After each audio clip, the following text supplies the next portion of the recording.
Hi everybody and welcome to Photomikes Garage. Alright, as you can see behind me is my 2013 Scion FRS, and I have a confession to make. I've been neglecting this car. I feel really bad about that. It's my daily driver. I drive it all the time and I've let some things go. I'll show you what I mean.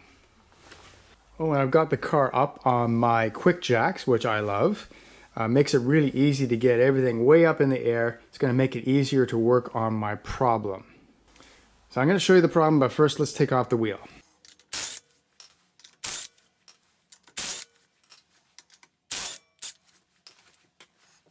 Okay, so my 2013 Scion FRS has almost 200,000 kilometers, and for my American watchers, that is about 122,000 miles. So it's fairly high mileage, and so things are starting to go. The brake pads are almost worn out, so I'm going to replace those. But even more importantly, the brake discs are in terrible shape. As you can see here, I don't know if you can see it, but it's got terrible scoring all through the disc, very deep. And the lip here on the edge, these cannot be saved. So these are out of here. And I'm going to replace them, so I've got to replace the rotors and the pads. It's not a big deal, except I wanted to upgrade. So I wanted to get better pads and better rotors, perhaps ones that were cross-drilled. I like the look, and of course they do help with heat dissipation if you're on the track. And I'm planning on going on the track this summer if we have events, of course. And so I wanted to upgrade, but to upgrade to something nice is fairly expensive. StopTech makes great rotors. They're very expensive. The whole package to do front and back can be very, very expensive. And I just don't want to spend that kind of money right now. So I thought, is there an alternative?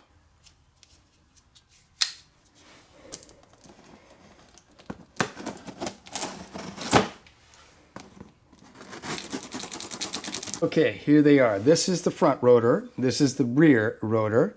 Let's take a look at this one. As you can see, they look quite nice. Black paint. You've got cross-drilled holes here. Some people don't believe these are good or necessary. Others do. They look cool. That's why I got it.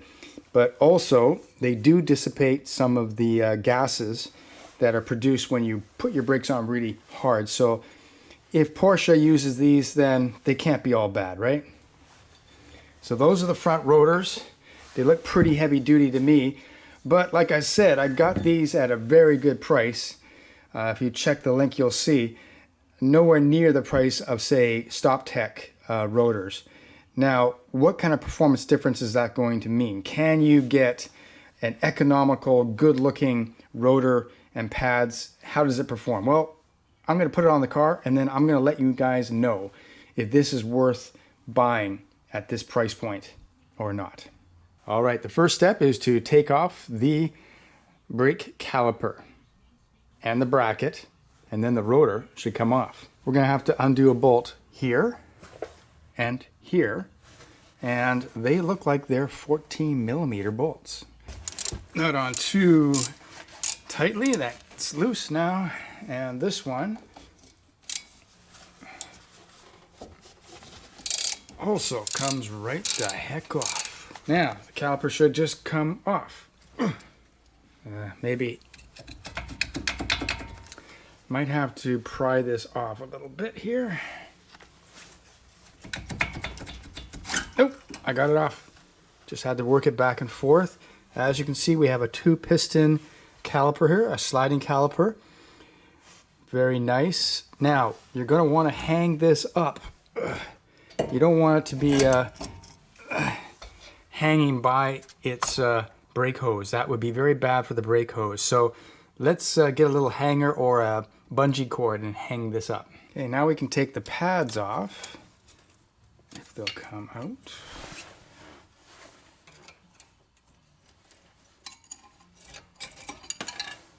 Okay, so now the bracket itself has to come off in order to get the rotor off. And that's being held on by two larger bolts, 17 mil in this case. One there and one right there. There you go. That's loose. And the bracket should just come right off. And it does, right off. There we go. Now the rotor should just come right off. Ugh, unless it's stuck, in which case we're going to have some problem. Now if your rotor is stuck on, which is very possible considering these have been here a long time through all weather conditions, and they could be rusted on, stuck on, there's these two bolt holes here that you can thread bolts through and tighten up the bolts, and that will push the rotor away from the hub. So it might be necessary for me to do that. Another choice is to hit the rotor with a heavy mallet, metal mallet, or sledgehammer. But you can wreck the rotors if you do that. But of course, if you're going to replace the rotors anyway, then maybe you can do that. But you want to make sure you don't hit the threads, because then you'll wreck your studs here. Now, as always, WD-40 is your friend. Put a little bit in the holes here, and maybe around the studs as well. Okay, I've got my two bolts installed. Let's tighten them up and see what happens. And I might have to hold on to the rotor while I do this. All right, I let that soak in WD-40 overnight. And so now let's see if that rust is gonna let go of that rotor. Now you gotta use science when you're trying to solve these kind of problems, like the rotor not coming away from the hub, it's rusted on here. This is what I call science.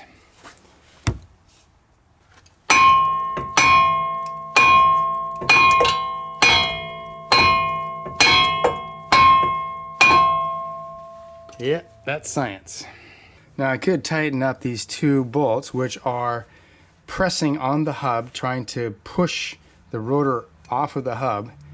They're on really tight, but I'm afraid if I keep tightening these two bolts that they're going to pull the threads, that the threads are going to give up. It's going to strip the threads out before it gets this rotor off.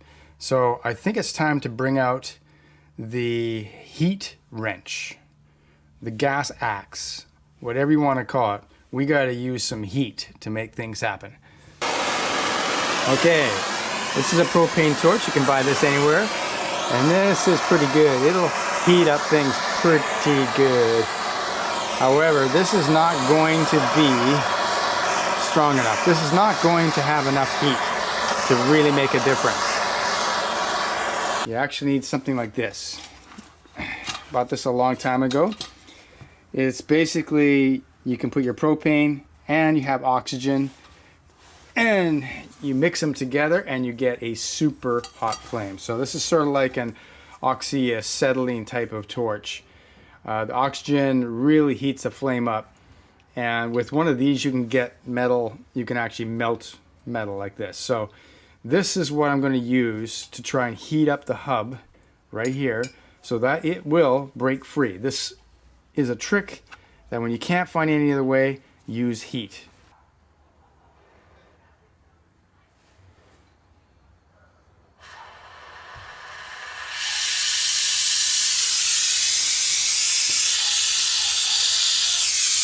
You want a nice little blue tip right here. And we'll just start heating this up.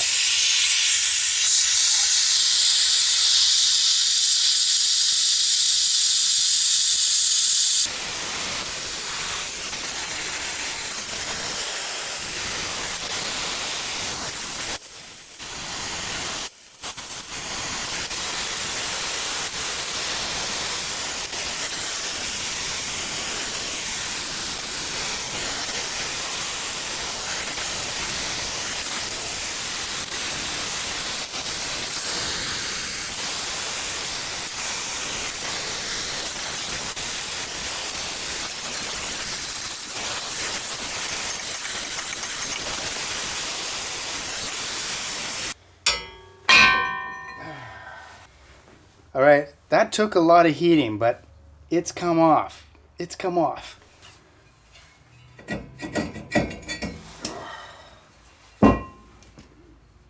Now I'm going to put on some anti-seize so that I never have to go through this again of having to pound on this rotor. A little bit of anti-seize will make a big difference, so it will not, hopefully, it won't weld itself to the hub in the future. Just put a little bit of this stuff on and we should be good to go. Okay, before I go any further, I just want to say how much I paid for these front rotors. I paid $80 US for 2 front rotors with a set of semi-metallic brake pads. So that was my cost, $90. So that's pretty darn cheap. And I think there is a reason why it's cheap, and I'm going to tell you right now. Actually, I'm not going to tell you. I'm going to show you. Okay, this the new rotor. It does look good, you must say. Drilled, painted black hat. Of course, I don't know how long that paint's going to last. Looks quite nice. And then there's the old rotor, looking pretty rusty and damaged now. But if you'll notice, I noticed this right away. When I took the old rotor off, it was, it's pretty heavy. And then the new rotor is, well, it's not as heavy. Not as heavy, right? So here's the reason why. Can you see that? Okay, there's the old rotor. There's the new, shiny rotor. And the diameter is the same. However, the thickness of the pad surfaces are not the same. You can see that this is thinner than this, and this is thinner than this. Look how big the gap is in between. So that's the difference. That's the difference, and this is where the cost saving is starting to show up. These rotors are lighter, and they don't have as much metal in them. And that could be a problem. Now, being lighter is always good. You want to take weight off the wheel assembly. That's always good.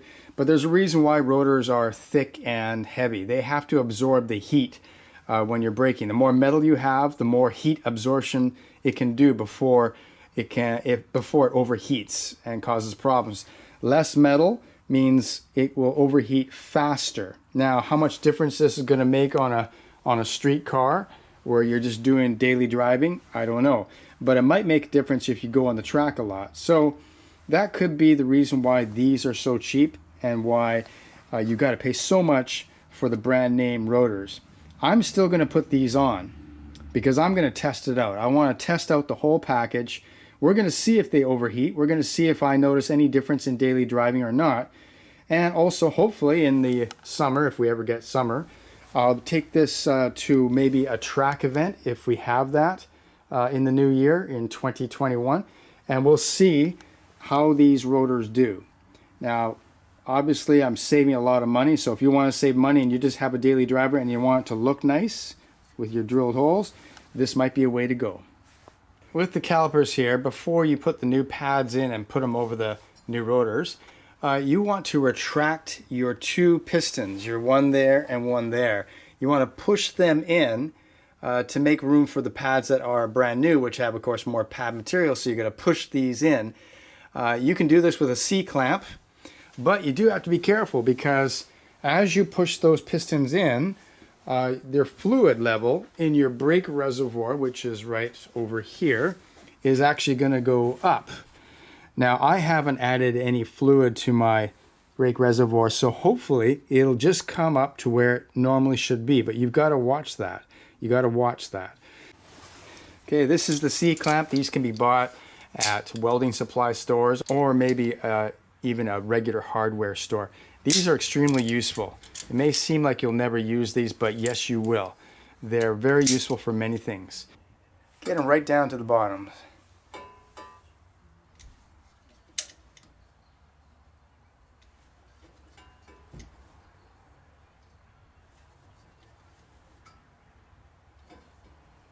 That's at the bottom right there. Okay, it's now time to put the front rotor on. I have cleaned it already with alcohol to get rid of some of the residual things.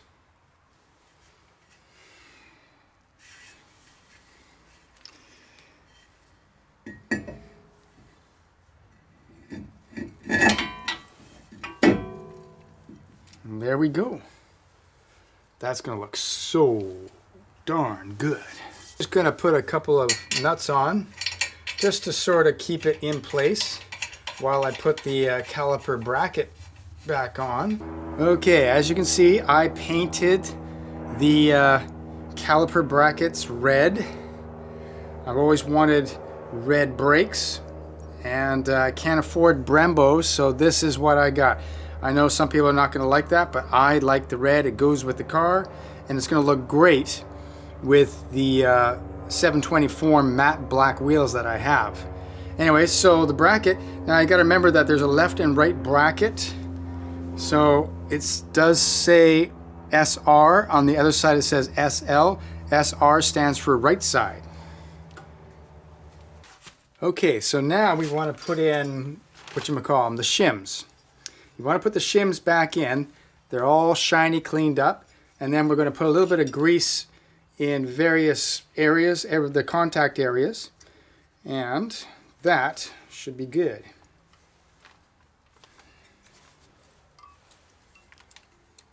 And they should just snap right in, just like that. That one's in.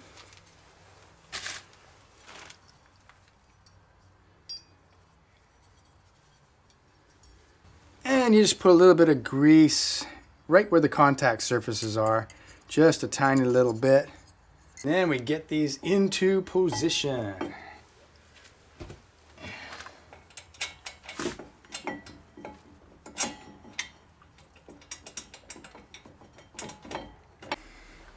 Okay, 49 foot-pounds on these 17 millimeter bolts.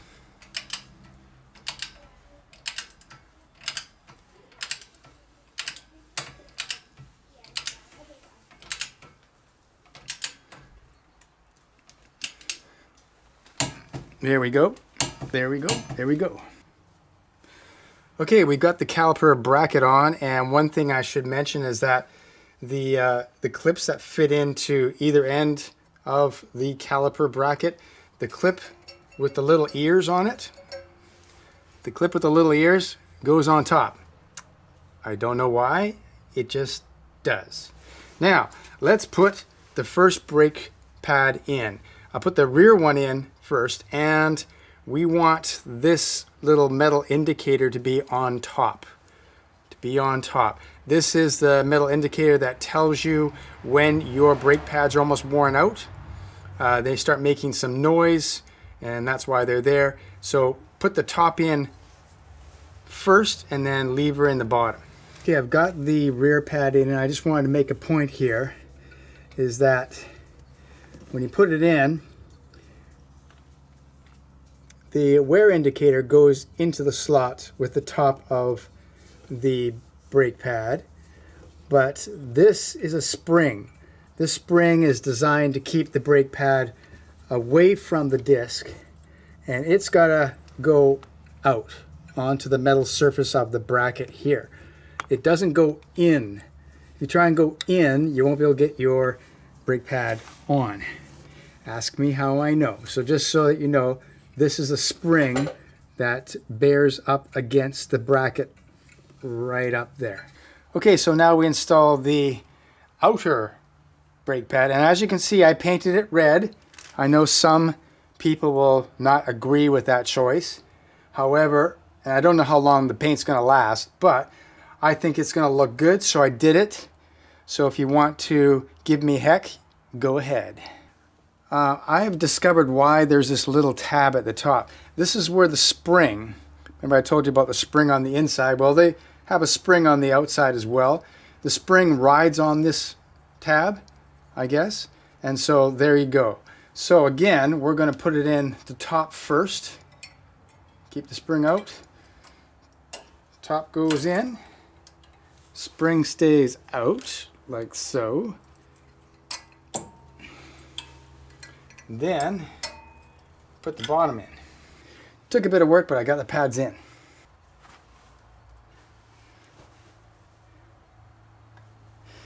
And there we go. It's on. Not the simplest or easiest caliper I've ever put on, but it worked. Okay, so everything is on. Wrecked my paint job a little bit there. We're going to tighten these caliper bolts up to 19 foot-pounds. And of course the main bolts were tightened up to 49 foot-pounds, the bracket bolts. And basically this side is done. I think that looks great. That looks really, really good. All right, so the front brakes are done. 2 new rotors, new semi-metallic brake pads, and painted calipers. And I think it looks pretty good. Now, before you can use your brakes, you must pump up your brake pedal to make sure that you got brakes when you want to stop when you first start. And also you have to do a burnishing procedure. That is how you bed the brake pads into the rotor. I'm not going to get into that here. You can look that up on Google. Should do that before you really start using the brakes in everyday use. So I'm still going to do a video on the rear brakes, but that's a little more complicated, so it's going to be a separate video. They are complicated because there's emergency brakes that are built into the rear drum, which is built into the rotor on the rear. Anyway, thanks for watching Photomikes Garage. I will see you next time.